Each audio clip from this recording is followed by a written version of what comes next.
Hello, welcome to another video with Kilda Observatory. My name is Rosie and today we are outside in the garden because we're going to be showing you how to view the sun safely, and we're also going to be showing you how to make a solar eclipse viewer. Now you may have heard in a few days we're going to be having a solar eclipse. It's actually going to be a total solar eclipse in parts of Greenland, Iceland and Spain. In the UK we will still get a partial solar eclipse though of around 90%, maybe even more in some places. This is really exciting. It doesn't happen too often, so I want to show you a few ways on how to view it safely. Now, even though a partial eclipse of 90% sounds like a lot, you still mustn't look at the sun with just your naked eye or even with sunglasses. That's not going to help you. I'm going to repeat that a couple more times. Please do not look at the sun, even if it's a 99% partial eclipse where you are. Do not look at the sun without proper safety measures. The lens of your eye focuses the light of the sun onto your retinas and it can cause your retinas to burn. And your retinas don't have any pain receptors, so you can seriously damage your eyes without even noticing it in the moment. However, there are a few ways that we can observe the sun safely, and this is what I'm going to show you now. So again, sunglasses will not do the job. Please don't try and look at the sun with your sunglasses, you will hurt your eyes. However, if you have any solar eclipse glasses, these will be really good because these block out 99.999% of the sun's light, meaning that you can look at it safely. The only thing is to make sure you put your glasses on when you're not looking at the sun. So put it on and then look at the sun. Fantastic, I can see it. And then when you want to take them off, make sure you look away and then take them off. Quite often people will be looking at the sun and then take them off like that and then still be looking at the sun, and that's going to damage your eyes. So make sure you're looking away when you take them off. If you don't have a pair of these available or you can't seem to find any before the eclipse, do not worry. There are lots of other ways to view the eclipse indirectly, and this is what I'm going to show you next. So the best way is to use some sort of pinhole projector. And this is when you have a little hole and you've got the sun here, or a bright object here. The light goes through the very small hole, and because light travels in straight lines, you get an inverted image projected on the other side. Luckily for you, I made one earlier. Here it is. It is a piece of paper that I've stuck a pen through, and you've got a very small hole in the center. So it's very, very easy to do. So now all you need to do is point it towards the sun, and the sun's image will be projected through that hole onto the surface or ground below. Now, if you don't want to go through all the trouble of poking a hole through a bit of paper, you can use something that already has holes.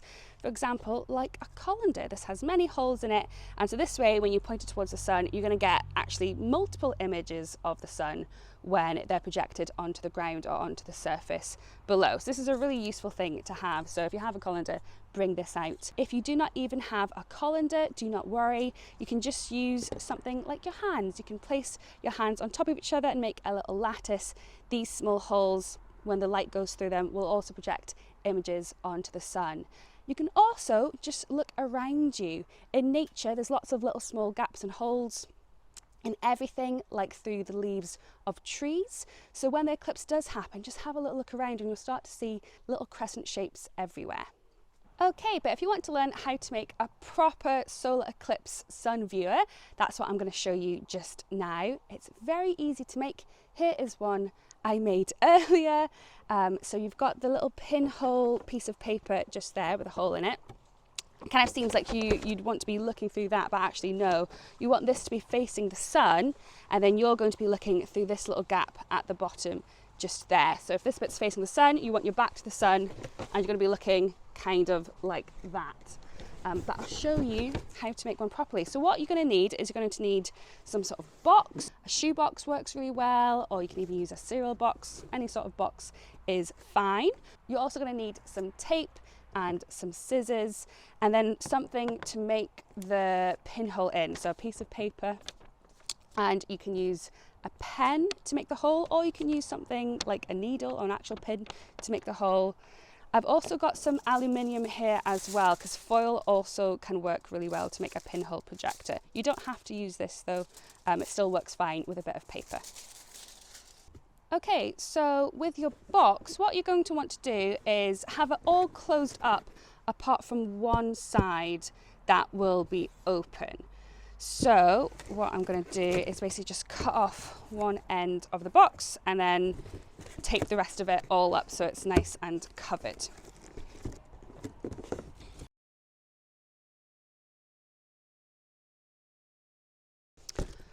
Okay, fantastic. So I've cut off one end of the box. The rest of it is all taped up and secure. Before I put my pinhole sheet of paper on top of this, I'm going to put a blank sheet of paper, white sheet of paper, at the bottom to act as my projection screen. And this just means the image of the sun will appear a little bit brighter than if it's just brown cardboard or a dark surface. So I'm just going to pop it in there. You can tape it down, doesn't need to be taped down. So that's nice and flush with the bottom. So there we go, we've got a blank sheet as our projection screen at the bottom there. All right, fantastic. So now we can go ahead and make the pinhole part of this sun viewer. So you can just put a piece of paper over the top like that and poke a hole in it. Make sure to leave maybe like a 1-inch gap at the bottom, and that's what your eyes are going to look through. So this is what I did earlier with this box. It's literally just a sheet of paper, poked a hole through it with a pen and left a little gap at the bottom. But this time what I'm going to do is I'm going to use some aluminium instead. So I'm going to make a little gap in my sheet of paper.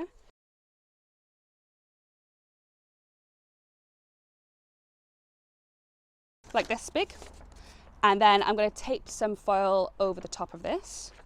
And what this does is, instead of having the hole being made with a piece of paper and a pen, which means the hole might be a little bit bigger and it might not be perfectly circular and you might have some like ruffles around the edges, if you use a bit of aluminium and a sharp pin or needle, it makes the hole much, much smaller and much more neat. And it means the projected image of the eclipse you're going to get is going to be a little bit sharper.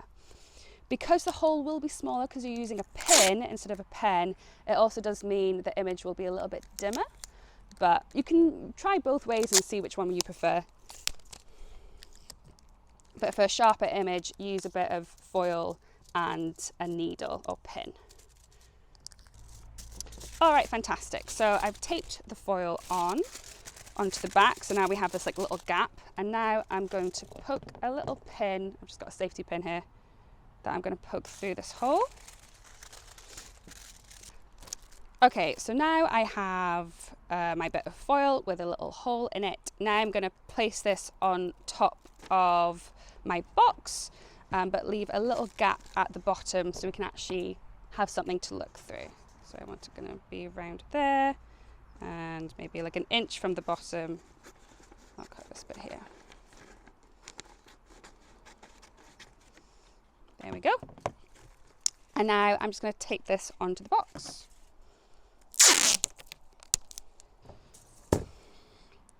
All right, fantastic. We have made our solar eclipse viewer. We've got our little pinhole on this side. Now let's try having a little look through it. So again, we're going to point this up.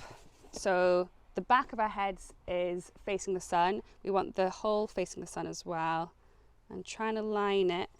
And you're going to be looking through this bit and you're going to try and align it so that you can see the little hole. There it is.